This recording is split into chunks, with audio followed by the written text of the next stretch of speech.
Chers amis, bonjour, la minute de Chinour. Alors la camarade nous parle d'un personnage important dans le sens qu'il s'appelait Acher. Pourquoi Acher? En fait, il s'appelait Elisha ben Abouya. C'était le maître quand même de Rabbi Meir et il a fauté. Et malheureusement, à cause de ses fautes, la Gemara a préféré l'appeler Acher.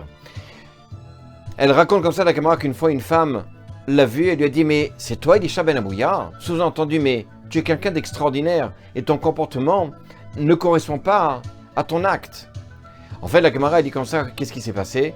C'est qu'il a fait un chilou Shabbat, il a transgressé Shabbat. Pendant Shabbat, il s'est permis de déraciner une plante du sol.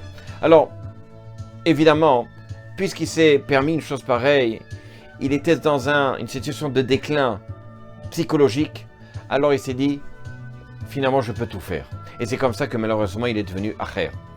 Chers parents et chers enseignants, nous avons souvent, ou en tout cas, nous avons parfois cette manie de dire à nos enfants, à nos élèves, mais tu comprends rien, tu ne vas arriver à rien, etc. Et on rentre dans l'esprit de ces enfants-là, un roi shtout, un esprit comme ça, malin, qui va lui dire, tu ne vaux rien, tu ne sers à rien. Et il va ressentir finalement ce sentiment que finalement, puisqu'il ne vaut rien, il peut se permettre de fauter, il peut se permettre de faire ce qu'il veut. Et comme il est persuadé qu'il n'y a aucune réparation, alors Chazé Shalom, c'est le déclin pour un enfant pareil. Nous devons montrer à l'enfant que même s'il faute, c'est pas grave, on peut se remettre, on peut reprendre. Toujours avoir ce côté positif des choses. À bientôt.